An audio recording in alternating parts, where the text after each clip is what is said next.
নমস্কার বন্ধুরা, বন্ধু ক্যাফে আপনাকে স্বাগত। খুব সহজেই আমরা জেনে নেব ফোনপে থেকে কিভাবে ইলেকট্রিক বিল জমা করা হয়। তো প্রথমে তো ফোনপেতে চলে আসব। ফোনপেতে চলে আসার পরে দেখুন রিচার্জ অ্যান্ড পে বিলস বলে লেখা আছে। এইখানটায় ভিউ ওয়ালে ক্লিক মারব।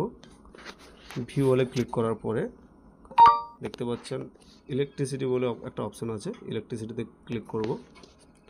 যেহেতু আমাদের ওয়েস্ট বেঙ্গল, তো ওয়েস্ট বেঙ্গলের ইলেকট্রিসিটি বিল পেমেন্ট এটাতে ক্লিক করব। দেখুন এখানটা দেখাচ্ছে কাস্টমার আইডি। তো কাস্টমার আইডিটা আমরা কোথায় পাবো দেখিয়ে দিচ্ছি। দেখুন যখন আপনার বাড়িতে বিল হওয়ার সময় হবে তখন কিন্তু ইলেকট্রিসিটি অফিস থেকে কিন্তু একজন মানুষ আসবে, এসে দেখুন এইভাবে একটা রিসিপ্ট দিয়ে যাবে। তো এটাই হচ্ছে, এখানে দেখুন ভালো করে লেখাই আছে কনজিউমার আইডি নো সংখ্যার। এই কনজিউমারটা হচ্ছে গিয়ে কাস্টমার আইডি।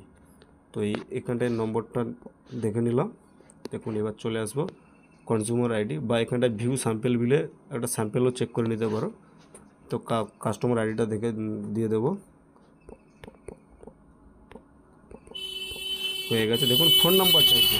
ফোন নাম্বার আপনি আপনার ফোন নাম্বার দিতে পারেন, বা বিলিংয়ের সময় দেখুন এখানটায় ফোন নাম্বার দিয়ে দিয়েছে।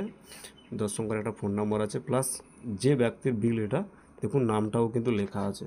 তো ফোন নাম্বারটা দেওয়ার পরে নামটাও কিন্তু যেন ম্যাচ হয় দেখে নেবে, ঠিক আছে। তারপরে দেখুন কনফার্মে ক্লিক করার পরে মোটামুটি নামটা যেন ম্যাচ হয়। এই যে নামটা ম্যাচ হয়ে গেছে, দেখুন 3 মাসের বিল যেটা এসছে।